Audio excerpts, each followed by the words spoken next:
Uno tiene que ver con las mujeres, ¿no? La ley del aborto que propone Alberto Ruiz Gallardón es la ley más retrógrada de los 28 países de la Unión Europea, incluyendo Polonia e Irlanda, que son tremendos, o sea, donde la Iglesia Católica también campa a sus anchas como en este país, ¿no? Es un ataque que además genera mucha solidaridad entre las mujeres europeas, ¿no?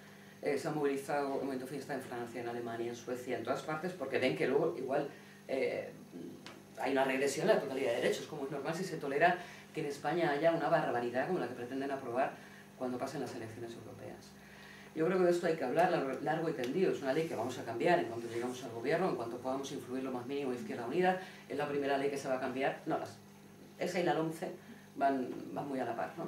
No, pero con un compromiso firmado, que hemos firmado todos los partidos políticos, que la primera ocasión es una ley que se va a derogar. Pero yo sí me quiero detener a entender por qué presentan esta ley ahora. No hay una demanda social de castigar el aborto. Entonces, la primera reacción que tenemos, lo discutíamos también con Cayo, es que, bueno, será pura ideología, ¿no? Es decir, la Iglesia Católica, Rocco Varela, que habrá presionado. Yo creo que gran parte de ideología hay. Pero no solo eso. También yo es que no tengo ninguna manera inocente cuando se trata con leyes con mujeres, ¿no? Y a mí me da la sensación de que es todavía peor. Creo que en momentos cuando el mercado laboral es tan estrecho, decía, hay tan poco trabajo, normalmente el sistema funciona de dos maneras. Una, para que la gente que esté trabajando acepte condiciones muy malas de trabajo.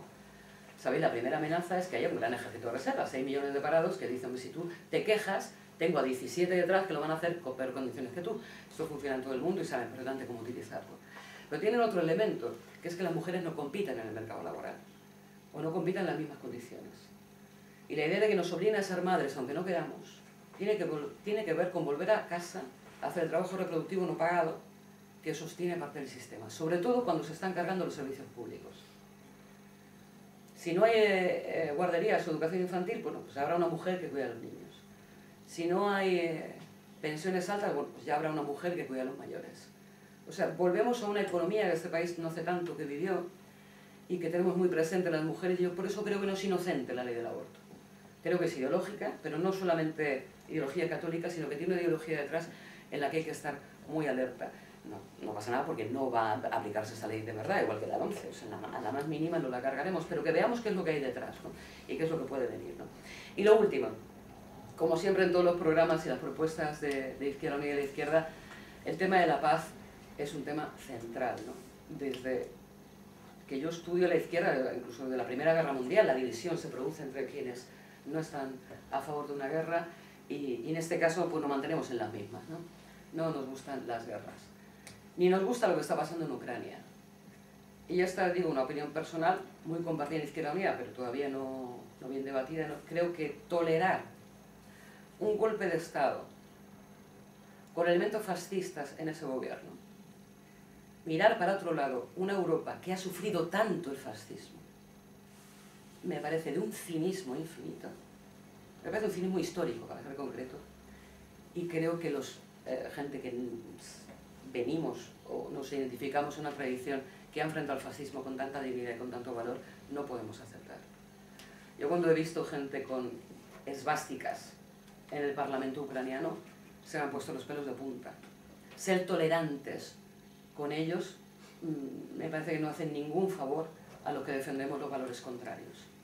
Y esto tiene que ver no solo con Ucrania, sino que desgraciadamente a lo que nos enfrentamos es a que en Francia, la cuna de los derechos del hombre, la Francia, la Revolución Francesa de la Comuna de París, en Francia puede ganar las elecciones europeas un partido de extrema derecha. Bueno, las va a ganar el Frente Nacional. Es que en Inglaterra, el tercer partido más votado puede ser un partido de extrema derecha. En Inglaterra. Están en Hungría. Tienen grupo parlamentario propio. Y que nos llamen agoreros, pero como nosotros olemos a los fascistas a kilómetros de distancia, los vemos venir porque los hemos sufrido. Yo vengo de un exilio, de una dictadura militar que copiaba los métodos nazis en la Argentina del 76, con 30.000 desaparecidos. Lo digo con el dolor que me viene, no solo familiar, pero en este país que sabe lo que es. Y yo creo que la alerta va a ser esa. Y de ahí la promesa solemne de que quien más se va a enfrentar a los fascistas en el Parlamento Europeo va a ser el agente del grupo de la izquierda. No tengáis la menor duda, nos van a tener enfrente, en todo momento y en todo lugar. Y voy terminando, termino ya con la última idea, si os parece, antes de hablar. Una de las cosas que más me preocupa de la desafección que la gente tiene con la Unión Europea, y no me extraña, porque las decisiones que se han tomado han sido muy duras para la mayoría social, es la idea de que Europa es algo lejano, Europa que algo no tiene que ver con nosotros, ¿no? Yo creo que nos han intentado convencer un poco de que Europa tiene que ver con Angela Merkel, con ese Bundestag, o con un parlamento enorme, o con la City londinense, o con los tecnócratas de Bruselas, ¿no? Y yo creo que hay que volver a recordar una vez más que Europa ha sido uno de los espacios de libertad y de derechos mejores que han existido en la historia de la humanidad, porque los trabajadores lo hemos conseguido. Desde la Revolución Francesa, la Comuna de París, desde Marx, que era alemán y eso no era casual, desde los mineros ingleses, desde las enormes manifestaciones contra la paz, de la enorme victoria contra el fascismo, desde los partisanos en Italia, desde las brigadas internacionales que vinieron a este país a luchar contra los fascismos y por la democracia. Esa Europa, ese relato histórico, ese hilo rojo que nos conduce a esta tarde, aquí y ahora, es lo que tenemos que volver a reivindicar en estas elecciones europeas. Somos más, somos millones, y yo creo que estas elecciones lo vamos a demostrar. Muchas gracias.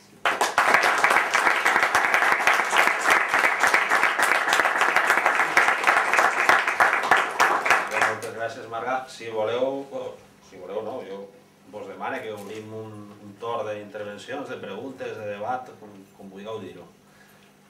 Animeu-vos. Yo quería hacer una pregunta porque habéis estado hablando del programa, tal, estoy 100% de acuerdo con todo el programa, pero a mí lo que me preocupa es la estrategia. Es porque ahora en estas elecciones no me preocupan mucho porque bueno, la circunscripción única y tal, pero las generales sí que me asustan un poco. Como desde Izquierda Unida, ¿cómo se van a afrontar estratégicamente? Si con un frente común, algo especial o a lo que digan las encuestas. Difícil, No les vamos a hacer ningún caso a las encuestas. Te lo digo yo que estoy en la dirección, bastante poco. Ahora bien, te diré, fíjate que yo creo que es casi todo lo contrario. Vamos a tener menos votos en estas europeas que en las generales. Es decir, estas encuestas a las que hago poco caso, lo que dice es que hay una gran abstención de izquierdas en estas europeas. Mucha gente que de votar votaría Izquierda Unida, pero no vaya a votar. Yo creo que en ahora que estamos, lo puedo decir, yo creo que estamos en torno al 11-12% en estas europeas de voto y estamos más altos en las generales. O a día de hoy, que esto puede cambiar en el tal. Y en cuanto a cuál puede ser la estrategia, pues yo creo que profundizar un poco una idea que yo creo que nos está yendo más o menos bien, ¿no? Que es la idea de Izquierda Unida, y esto lo digo con toda honestidad, es decir, sacar el 15% de los votos en las generales del año que viene, pues a mí lo voy a celebrar, pero no es ni de lejos suficiente, eso lo sabemos, ¿no? Es decir, ¿y qué es lo que hay que hacer? Pues un bloque social y político que en la calle y en las instituciones presione para cambiar las cosas en la dirección en la que el pueblo quiera. Entonces, en la idea de crear este bloque social y político, estamos ayudando a crear las mareas con la manifestación del 22M, con todos aquellos que padecen la crisis y quieran sumar, es decir, es la época también de la unidad, ¿no? Y en estas elecciones europeas vamos con 13 partidos políticos, hemos sumado a todo el que ha querido sumarse, literalmente con el que ha querido sumarse, ¿no? Y yo creo que en las generales seguiremos la misma línea, es decir, aquí está el programa, lo discutimos, yo creo que es un programa magnífico, no porque yo lo coordine, que bueno, de verdad, yo no he escrito, o sea que no tienes una línea, y creo que lo que toca es tiempos de unidad mía. Yo soy de las que creo de verdad que en esos tiempos de ruptura, como te decía, ¿no? Es decir, me creo tan en serio, además, que podemos gobernar, o sea, que podemos hacerlo bien, muchísimo mejor de lo que lo están haciendo y que este país va a salir adelante, que creo de verdad que toca más que nunca, perdona que me ponga clásica, pero que creo de verdad que la última frase del manifiesto comunista era una necesidad histórica. La unidad no es un deseo, es una necesidad histórica, para los de abajo, para los que no tenemos más que trabajo, manos y cerebro, ¿no? Así que yo creo que esa es la estrategia que habría que profundizar. Pero te creo que vamos a sacar menos votos que en las generales, fíjate, por ese nivel de abstención de izquierda que va a haber. Preguntas, opiniones, debates, críticas. Eso es que habla estupendamente. No vol que Déu dins, digueu-lo. Has dicho una cosa sobre el tema del aborto, ¿no? Que todo lo que has dicho me parece correcto y estoy conforme contigo, pero yo también creo que a lo mejor la ley del aborto que ha presentado Gallardón a lo mejor no se llega a discutir en el Parlamento. Entonces, es una cortina, vamos a ver, no sé si al final se va a discutir o no, pero ¿cuánto tiempo llevamos discutiendo esta ley? ¿Cuánto tiempo hay desde que se sacó el primer proyecto hasta ahora y aún no se ha presentado al Parlamento? O sea, yo en parte creo que todo lo que has dicho me parece muy bien, no sé, es un cambio de sociedad, está bajando la ley de la dependencia, se están bajando las ayudas, quieren sacar a la mujer del mercado de trabajo para que haya menos competencia. En eso no estoy conforme, te digo que estoy conforme contigo al 100%, pero yo también creo que por parte de Gallardón lo que está sacando esta ley es para, primero, a la gente más de derecha del PP que esté conforme, pero también como una cortina de humo, porque aún no se ha presentado, aún no se ha discutido, aún no se ha presentado en las Cortes formalmente, con lo cual queda ya poco de legislatura y no sé cuándo la van a presentar, si se va a presentar. Entonces, no sé si tienes tú... Sí, no, sí la van a presentar. Lo que pasa es que tienes razón en lo que dices, que no la han presentado antes porque hay elecciones europeas. Es decir, la querían haber presentado en diciembre y decidió el Partido Popular que había elecciones europeas, que no era una ley popular y que la presentaba después de las elecciones europeas. La van a presentar en junio y en julio. ¿Y no la van a presentar a lo mejor después de las municipales autonómicas? No. O sea, es lo que me han dicho. O sea, que le van a presentar prácticamente en junio y julio. Empezar el trámite. O sea, el trámite. Claro que también cuesta. Pero lo han retrasado por las elecciones europeas. Sí, por las elecciones europeas. No es una cortina de humo ni nada por el estilo, ¿no? No lo creo.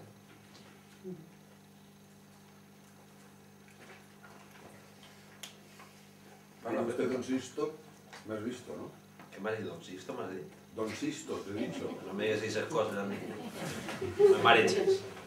¿Ves, Marga, hablando de aquellas cosas de una época de España, la República, por ejemplo, primero en Marruecos, y que los profesores hablaban de usted a los niños porque venían de la institución libre de enseñanza y era una manera de rescatar que cuando yo digo usted lo digo a compañeros y a camaradas muchas veces para recuperar ciertas tradiciones que, como decías muy bien, de un país que ha sufrido no solo la dictadura de Franco, sino la posguerra y además una dictadura que 40 años se han eliminado de la historia y del referente intelectual de nuestros alumnos más jóvenes, de la gente que hoy se mueve por eso. Dicho eso, lo que quería decir es que para regresar un poco a lo que tiene que ser una actitud combativa, a la posibilidad, el eslogan del poder de la gente efectivamente es el referente más aglutinador que tiene en este momento nuestro país, en el sentido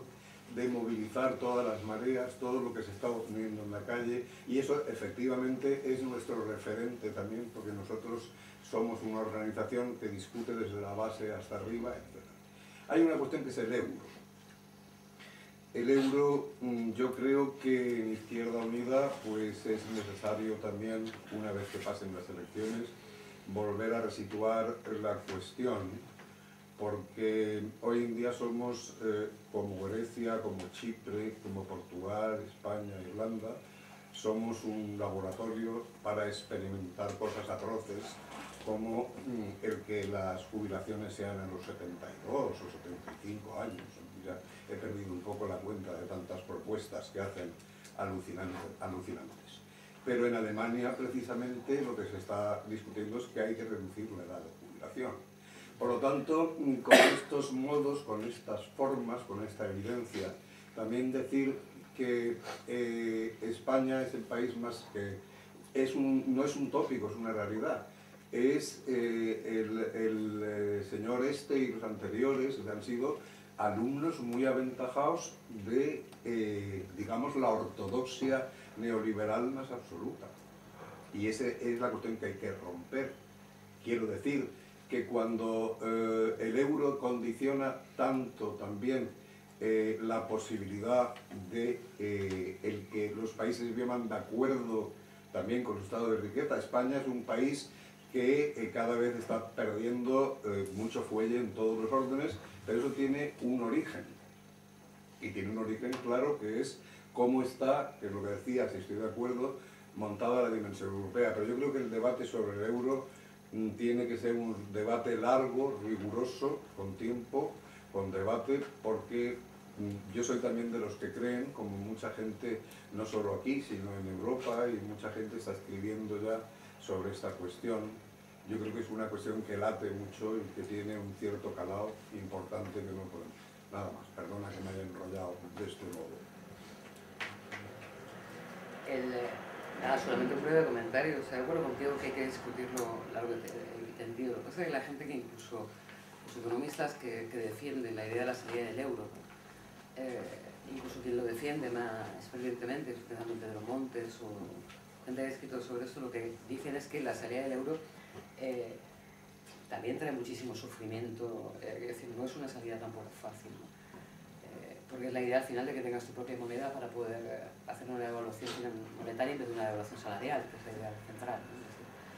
Pero que no está claro, a mí no me convence, ¿no? Que sea una salida que en una economía muy globalizada pueda funcionar, ¿no? Pero en cualquier caso, lo que tienes razón es que lo que queremos, también los economistas, es que el euro así no puede seguir. Es que así no puede seguir, o sea, es decir, o remodelas el sistema financiero, que es el problema, con regulaciones del sistema financiero, o así tampoco puede seguir, con lo cual incluso el euro puede explotar por dentro, ¿no? Es decir, o países como que pueden empezar a plantearse la salida del euro precisamente, pero al contrario, no solo porque está mucho mejor, los que hablan en Suecia, ¿no? En los países del norte, ¿no? O Dinamarca, que el debate también existe.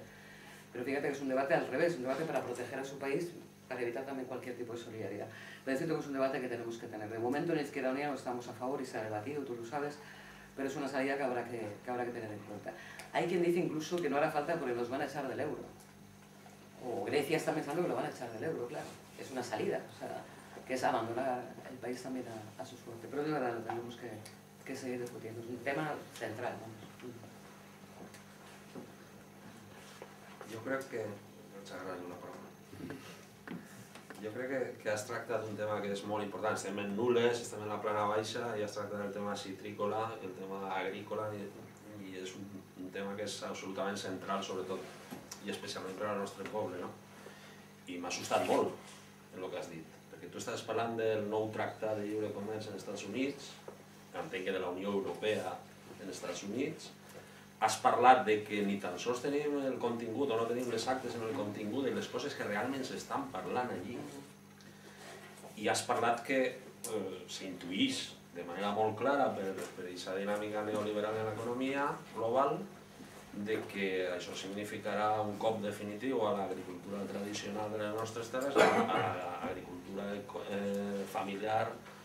Vivim en un poble de minifundisme, els que som de Nules i els que som de la comarca ho sabem, i una plataforma ja directament insostenible a favor de les grans empreses multinacionals de l'agricultura. No sé si tens més datos per aprofundir aquesta informació, però, clar, jo sempre dic una cosa, l'agricultura, o almenys la citricultura del nostre poble, està en crisi de molt antes de que tinguem la crisi econòmica que és en la tele. Jo crec que els llauradors de Nules estan en crisi des de fa 20 anys, o 15. També és veritat que va haver una època bona, els que coneixem el tema ho sabem, però portem en crisi des d'abans. La crisi econòmica l'ha aprofundit i ens acaba de pegar la puntilla al xicotet llaurador, i el que ens contes ja seria el final, l'apocalipsi de la citricultura tal com la coneixem i del moviment cooperativista, etc. No vull allargar-me més, però evidentment és un tema que ens preocupa molt a nivell local. Es que es para preocuparse. Estoy segura de que la negociación, sobre todo Francia, está intentando ciertas medidas proteccionistas, ¿no? Pero en un tratado de libre comercio, anteponer medidas proteccionistas al sector es un sinsentido. Ellos han llegado a una conclusión que es lo más dramático, es decir, China e India están surgiendo como una superpotencia económica y hay que poner otro polo, ¿no? El problema es que ese polo es Estados Unidos, no es Europa. Y en las medidas agrícolas yo creo que va a ser donde vamos a ganar esta batalla contra el Tratado de Libre Comercio.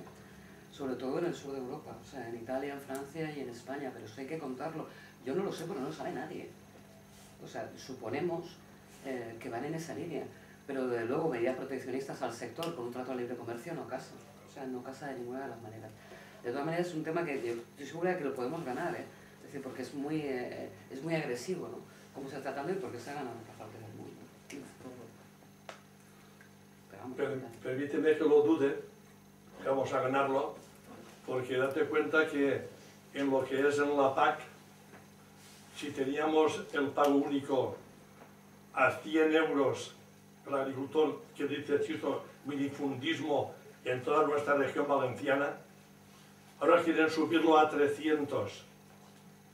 ¿Cómo vamos a ganar el tratado con Estados Unidos? ¿Qué idea tienes, Margall? Si van a subirnos a 300 euros y el pequeño agricultor no va a poder cobrar. Es que es tremendo, vamos. ¿Verdad que es eso? Es tremendo. Lo que yo creo es que lo podemos ganar porque es muy agresivo. Es decir, es que es muy difícil de aceptar. Es decir, es muy fácil concienciar a todo el mundo de la barbaridad que significa. Ahí está. Mientras que la PAC, nosotros estamos a favor de que exista una política agraria común, claro que la queremos. O sea, solo que otra, y con otros criterios.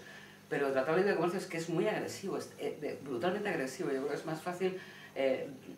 Y Margall, no lo sabemos. Y no lo sabemos. Ahí está el problema. Y va por la cuarta ronda, insisto, no es que acaben de empezar, es que van por la cuarta ronda de negociaciones, ¿no? Pero no lo pintas. No, pero te lo voy a pintar ahora mismo. Es que lo van a firmar sin que el Parlamento Europeo esté constituido. O sea, en el colmo de la antidemocracia, es decir, no estará constituido el nuevo Parlamento Europeo y lo van a firmar. Algo que debería ratificar, digo yo, claro, o sea, el Parlamento Europeo, ¿no? O sea, decir, estará elegido pero no constituido. Exactamente, estará elegido pero no está constituido y lo quieren firmar en junio, por lo menos la última ronda, y en junio nos enteraremos, ¿no? Pero a mí me parece, ya te digo, yo creo que lo podemos ganar porque es muy bestia y porque hay grandes sectores, esto ya no solo por temas de solidaridad, es decir, Francia, un país que ha protegido tradicionalmente a sus agricultores, lo tiene complicado, ¿no? Es decir, yo creo que se puede movilizar mucha gente sabiendo que, porque además no solo la agricultura, a mí me preocupaba el otro sector, que era el sector cultural. Europa tiene una cosa que se llama la excepcionalidad cultural europea, Europa y cultura, lo mismo que decir, ¿no? Que hace que obliga a los estados a producir películas europeas, a emitirlas en televisión, ¿no? O sea, esos mínimas cuotas para proteger tu sector, igual el teatro, la danza, la cultura, ¿no? Si esto se elimina, o sea, solo veremos películas yanquis de grandes multinacionales del entretenimiento de Hollywood, ¿no?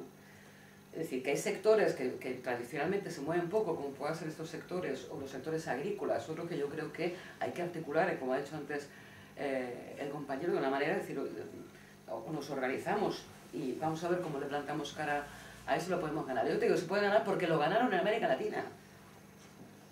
Lo ganaron y no hace ni 10 años, y lo ganaron.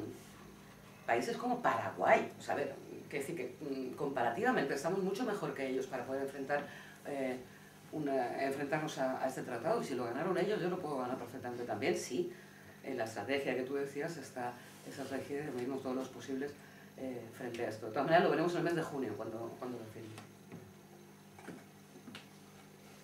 Más preguntas? Parleu ara o calleu per sempre?